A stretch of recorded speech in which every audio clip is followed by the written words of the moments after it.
Well, hello. We are glad that you're joining us today as we talk about week 3, actually. Yes, it's week 3. Week 3 of our series called This Is It. And so we've been talking about what really is important for us as a church.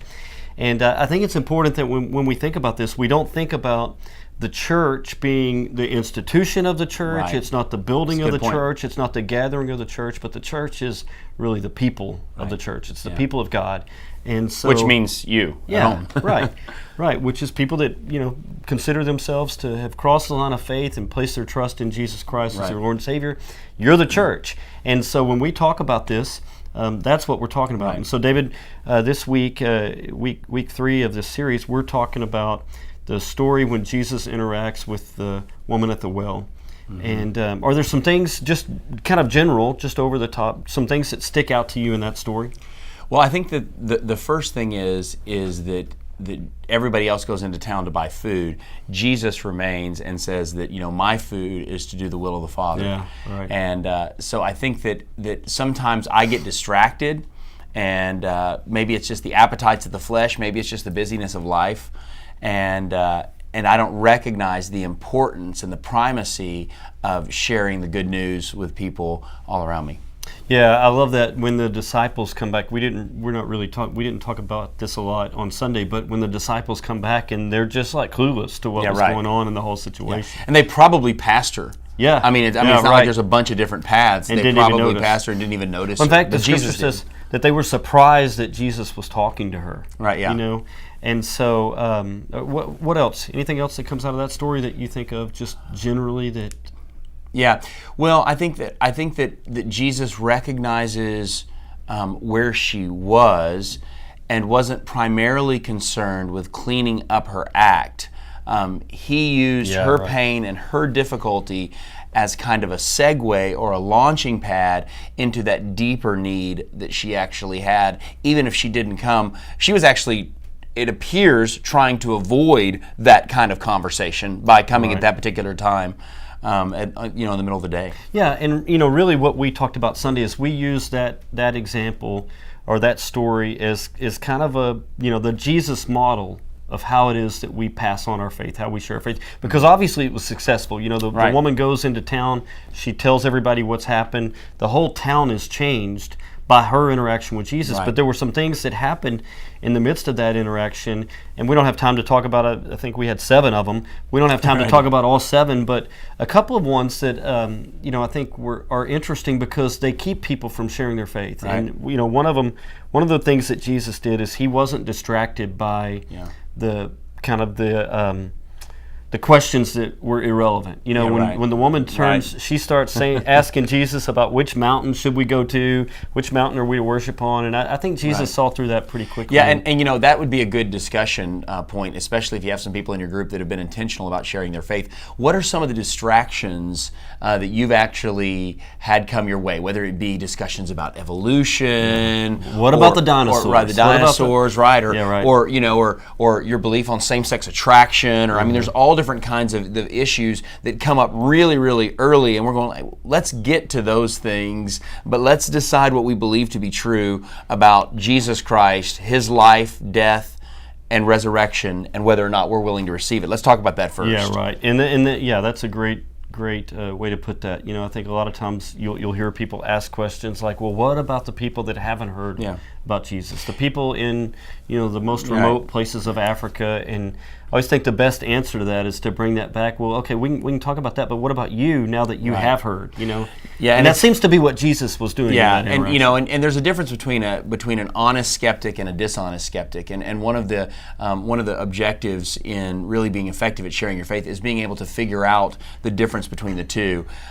There used to be this thing called WIN School or evangelism training, and there was a question in there that they always said is if you were to see overwhelming evidence today that Jesus Christ was the Savior, would you be willing to accept that, or would you be if you were able to see it? And some people say no. It really doesn't matter what you say. It doesn't matter what I hear. It doesn't matter how true you prove it to be. I'm not going to have this conversation. I just want to trip you up. Yeah, right. Right. Well, there's another couple of interesting things in the way that Jesus shared his faith with this woman. One is that he seems to have built a bridge, you know, Yeah. and we talked a little bit about that last week. But at the, you know, when Jesus starts the conversation, he doesn't jump into, Right. you know, when I was learning to you know, evangelism training, we had these exploratory questions, and it's Right. like you're supposed to meet somebody at the door. Hey, how are you? I'm Paul. Hey, if you were to die today, do you know where you would spend eternity? Diagnostic questions, I Yes, think is what they and call them. It seemed a little bit shocking to me, you know, Right. but the way that Jesus does it in this instance, and really I think is probably a better model for us, is that he begins talking to her about something else. He begins talking, they're at the well, and he begins talking about water. Right, yeah. And Well, and you know, one of the things that I've found is that if you'll talk to people about, you know, whether it be kind of what they do, and then if you've got the opportunity and the conversation goes well, you're talking to them about like their job or where they spend most of their time, and then you can talk about family, and then the next thing that really is still kind of innocuous is to talk to people about religion.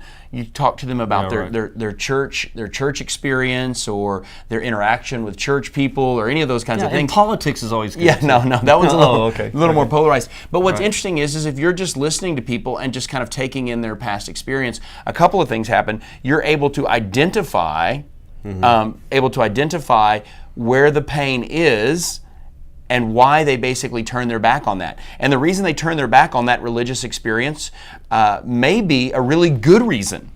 And it might be the perfect segue into the conversation. And so, once again, that's kind of what happens with Jesus and this woman at the well, is that he recognizes this is the segue. Yeah, right. Because this is where her pain was. And so she builds it around this religious thing. Yeah, I get it. You think I'm an outsider.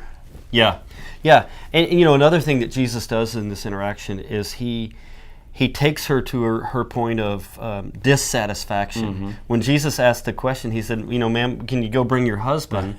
And she says, oh, I don't have a husband. And we know that Jesus wasn't surprised by that. You know, Right. He asked the question knowing the answer, Right. because he goes on to say, well, no, what you're saying is true. You don't have a husband, but you've been married 5 times, and the man you're living with now isn't your husband. And you know, I think Jesus' point there wasn't to put her in a place of shame. No. It wasn't to... She clearly didn't think that on the backside, for sure. Right. It wasn't to, you know, it wasn't to throw shade. It was really just to point out... That's a pretty cool statement there, throwing shade. Thank you. It was just to point out that, hey, you're empty. You know, there's something missing in your life, and that brought her to her point of need. And you know, and how do we do that today? Let me ask you that. Well, you know, in week one, I was using the idea of most people don't know what they want out of life; they just know they haven't found it yet. I don't remember who I heard say that, but it really has stuck with me from way back early in my ministry. I was probably 20 years old when I first heard that, and it's just hung with me. Most people don't know what they want out of life; they just know they haven't found it yet.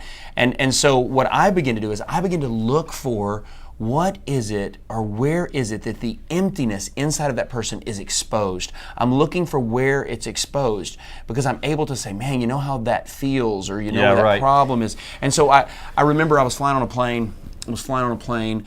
In Africa, and I was talking to a guy, and he was well educated. He had a master's degree, and he was from the capital city, and he was heading up north to do some business.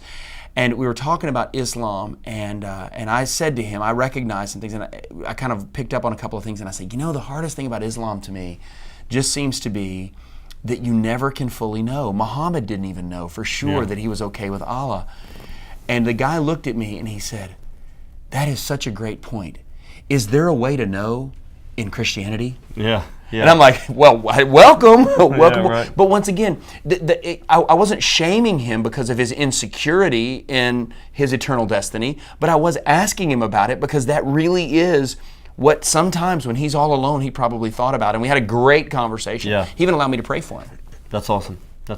Yeah, you know, and one of the things that we talked about Sunday that I think are important is that people would learn to listen for invitations to share their faith. You know, when somebody is talking about struggling in marriage, when they're mostly it's pain points, honestly. Right, yeah. When they're talking about struggling in marriage, when they're talking about getting laid off from their job, Yeah. when you're in a conversation and somebody's talking about somebody dying in their family. Yeah. Those are great invitations and great openings. They're, just the door just cracks open just a little bit to be able to share the hope that we have in Jesus Christ. And you can even ask them if you can pray right there, and that really just kind of invites the spiritual into the conversation. And I know that's hard, but if you've done that in your group, because I guarantee you not everybody has, but if you've done that in your group, if you've seen one of those opportunities, and whether it be through your words or through a prayer in which you've said, "Oh man, I'm going to pray for your brother," but you said, "You know what? Can I pray with you right now about that?" Right. And so sometimes we like to say, "I'll do it later," and just kind of push it on down the way. But we also can take advantage right then. So share those ideas, because maybe not everybody has done that, but if you've done it or you've experienced it, share it with your group. I think it would be helpful. Yeah, and the last thing that I want us to talk about just a minute. Why do you think most people? Because statistics tell us that a very small percentage of people share their faith. Why do you think people are not a small percentage have shared their faith, but that we're not active enough in sharing our faith? Why do you think people don't share their faith more often?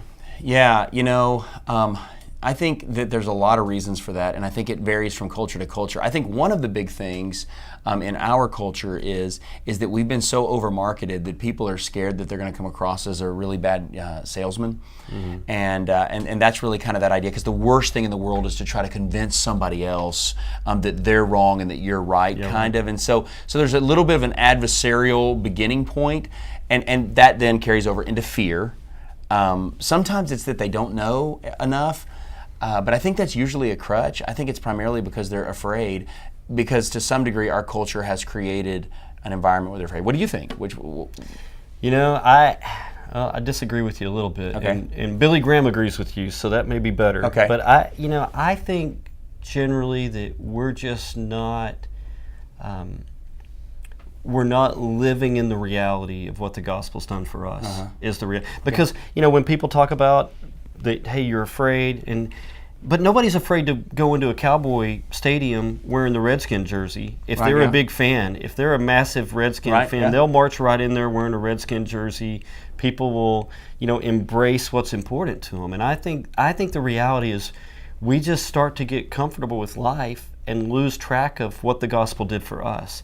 And when we're living inside of that sense of, man, I was so lost and so desperate, and this is what God did for me. It creates a sense of urgency with other people. And you're wrong. Another good question. You guys talk about in your group. Do you agree with Paul, or do you agree with Billy Graham and me?